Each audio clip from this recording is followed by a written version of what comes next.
नमस्कार दोस्तों, बात करते हैं हिमालय स्पेशलिटी केमिकल लिमिटेड की। 50 रुपए का स्टॉक है और स्टॉक में दोबारा गिरावट हो रही है। लगातार एक रेंज में रहा है स्टॉक आपका और अब रेंज ब्रेकडाउन दिया है इस स्टॉक ने और इसका मतलब है कि स्टॉक में गिरावट संभावित है। यहाँ पर बात करेंगे इस वीडियो में कि गिरावट कहां तक हो सकती है, क्या सच में गिरावट होगी और गिरावट हो क्यों रही है। एंड मोस्ट इंपॉर्टेंट, अगर आप देखें तो एचएससीएल में बहुत खराब स्टॉक बताया जाता रहा है, बट उसके बावजूद भी एचएससीएल में लगातार एफआईआई एफपीआई ने अपनी शेयर होल्डिंग को बढ़ाया है। जी हाँ, सितंबर क्वार्टर की जो लेटेस्ट शेयर होल्डिंग है जून से सितंबर क्वार्टर की, वहां पर अगर आप देखें तो एचएससीएल में इन्वेस्टमेंट आई है, ना कि निकाली गई है। जहां पर रिटेल इन्वेस्टर की बात माने तो रिटेल इन्वेस्टर लगातार यहाँ पर अप्स एंड डाउन्स में करवाते रहते हैं इस स्टॉक को।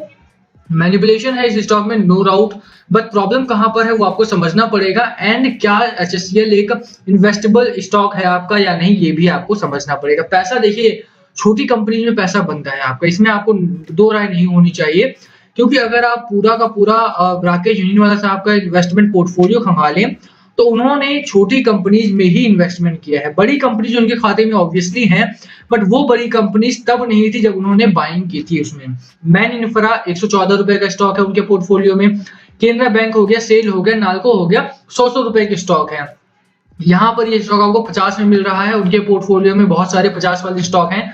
आप जा करके उनका पोर्टफोलियो देख सकते हैं। इसीलिए मैं बोल रहा हूँ कि एचएससीएल में क्या आपको ऑप्शन अपॉर्चुनिटी दिखाई देती है या नहीं, उसकी बात करेंगे इस वीडियो में। टारगेट की बात करेंगे, खरीदारी करनी है या नहीं, अगर आपने खरीदारी कर रखी है तो होल्ड करें, किस टारगेट के लिए होल्ड करें, सब कुछ बताएंगे इस वीडियो में। चलिए शुरू करते हैं, बट उससे पहले अगर आप चैनल पे नए हो तो प्लीज चैनल को सब्सक्राइब कर दो and hit that bell icon ताकि आपको नोटिफिकेशन मिल सके। चलिए शुरू करते हैं।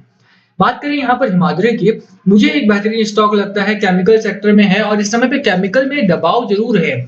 इसमें भी कोई दो राय नहीं है कि पूरा का पूरा केमिकल सेक्टर दबाव में है। पेट्रोकेमिकल्स में काम करते हैं और पेट्रोकेमिकल्स के प्राइसेस में तेजी आई है। बात करें तो इंडिया में इस समय जो ट्रेंड है वो ऑटो का है, मेटल्स का है, पावर का है एंड टू सम एक्सटेंट अगर आप देखें तो टेक्सटाइल सेक्टर में भी रैली है। वहीं पर अगर आप रियलिटी की बात करें, बैंकिंग सेक्टर की बात करें, फार्मा सेक्टर की बात करें या केमिकल इंडस्ट्री की बात करें तो यहाँ पर दबाव है। अब अगर आपने एचएससीएल में पैसा लगा लिया है तो यू माइट थिंक कि यार एचएससीएल में पैसा लगाया और यही गिरावट कर रहा है, बट ऐसा नहीं है। रियलिटी में भी गिरावट है। आप देखिए कि एंटरटेनमेंट इंडस्ट्री में गिरावट रही है पिछले दिनों, केमिकल सेक्टर पूरा का पूरा लुढ़का है, बैंकिंग इंडस्ट्री न्यूट्रल जोन में चली गई है आपकी, फार्मा इंडस्ट्री में आफ्टर कोविड कोई खास रैली देखने को नहीं मिली है। तो आपका जो प्रॉब्लम है ना वो एक स्टॉक से, स्टॉक स्पेसिफिक से। आपको प्रॉब्लम एचएससीएल के ना बढ़ने से नहीं है, आपको प्रॉब्लम इस बात से है कि दूसरे स्टॉक्स में रैली है। आपने पैसा सोच रहे हो कि वहां लगाया होता तो बढ़ जाता। तो प्रॉब्लम आपकी कहाँ है वो आपको समझ में आती है, बट यहाँ पर क्या एचएससीएल में प्रॉफिट होगा या नहीं होगा उसकी बात करें, साफ तौर पर एचएससीएल में आपको प्रॉफिट होगा, इसमें कोई दो राय नहीं होनी चाहिए। आपको दिसंबर 2018 से जून 2021 तक देखते हैं आप, कंसिस्टेंटली रेवेन्यू जनरेट करने वाली कंपनी है, बहुत अच्छा रेवेन्यू जनरेट किया है। क्वार्टर ऑन क्वार्टर की ग्रोथ देख सकते हैं।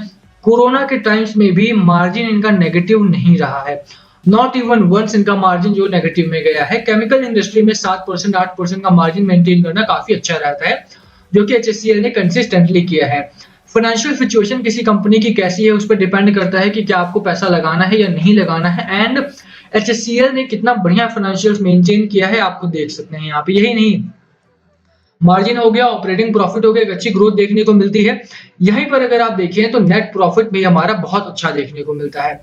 कोविड के टाइम से ही अगर आप देखें तो कंपनी में थोड़ा सा डीएक्सेलरेशन देखने को जरूर मिला है, बट डीएक्सेलरेट थोड़ी ही हुई है कंपनी, गिरावट है कंपनी में नो डाउट। और इस बात का क्वार्टरली, इस बार का जो क्वार्टरली रिजल्ट है वो काफी कुछ डिटरमाइन भी करने वाला है, तो वेट करें। अभी अगर आपने बाइंग कर रखी है कंपनी में तो मैं बोलूंगा होल्ड कीजिए कंपनी में। एक सपोर्ट की बात करेंगे, अगर उससे नीचे जाता है तो निकलने में ही फायदा है, बट यहाँ पर स्टॉक जो है वो इतने अपने बेस्ट स्पेस में है और जब इस स्पेस में स्टॉक रहता है तो यहाँ पर खरीदारी करने का आपको बेस्ट बेनिफिट भी मिलता है।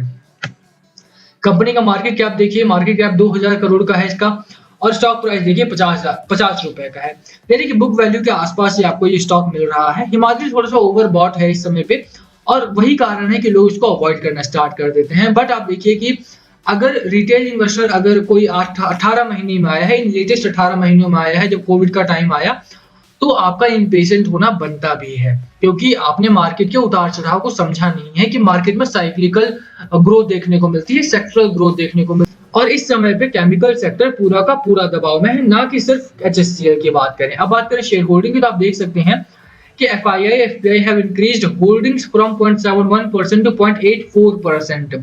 अराउंड 1.13% के आसपास का शेयर होल्डिंग इन्होंने बढ़ाया है। बहुत ज्यादा नहीं है, मैं ये नहीं कह रहा कि बहुत ज्यादा बढ़ा दिया, ओ माय गॉड क्या हो गया, नहीं, but they have increased it and it shows कि यार यहाँ पे एफआईआई का भरोसा है इस कंपनी में।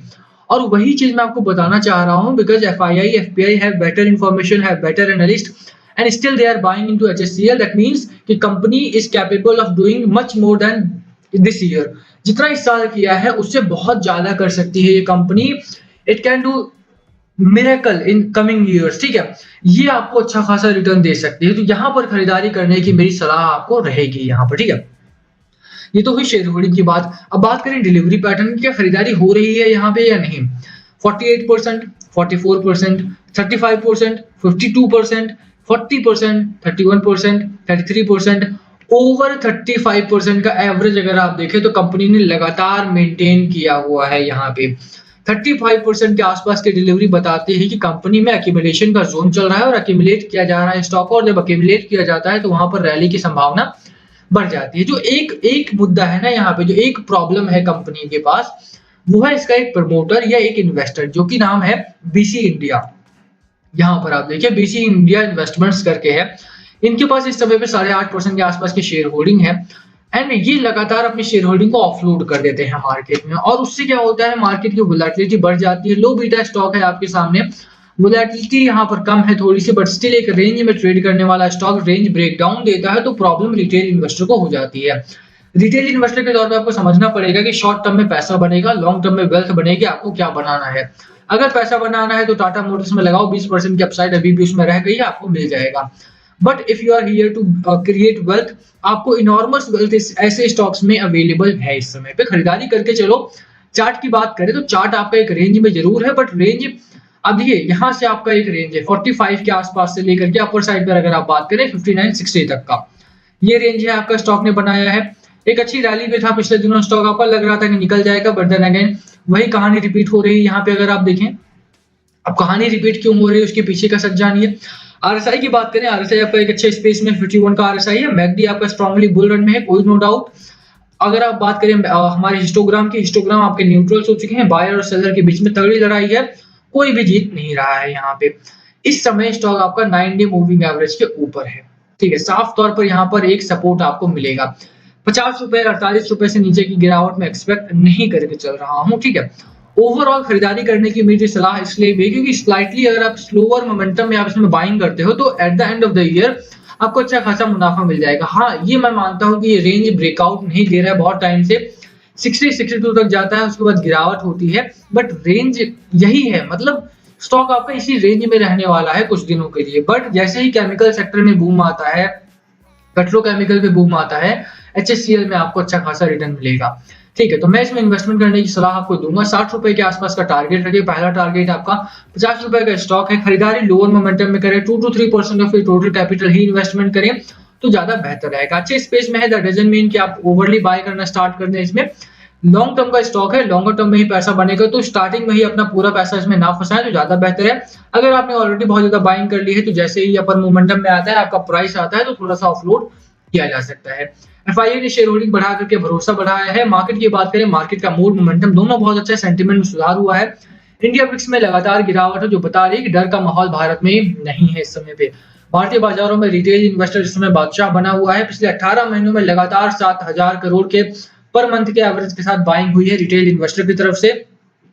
एफआईआई की बात करें तो एफआईआई ने कल के दिन में अच्छी खरीदारी की थी, वहीं पर डीआईआई ने उतने ही मात्रा में बिकवाली करके मार्केट को न्यूट्रलिटी में रखने की कोशिश जरूर की थी, बट रिटेल इन्वेस्टर की जो बाइंग आ रही है बहुत स्मूथ है और लगातार मार्केट को अपर साइड पर लेकर के जा रही है। इसी का फायदा आपको उठाना चाहिए। एचएससीएल में खरीदारी कर सकते हो आप, अच्छा ऑप्शन है आपके सामने। 2 to 3% ऑफ टोटल कैपिटल, 60 का आपका टारगेट होना चाहिए। अभी आप होल्ड करो, बाय करने के लिए ब्रेकआउट का वेट कर सकते हो आप यहाँ पे, बट स्टिल अच्छा स्टॉक है, ऑप्शन में रखा जा सकता है। इसे वॉच लिस्ट में रखो, बाय करने के समय पे बाय किया भी जाएगा स्टॉक में, ठीक है।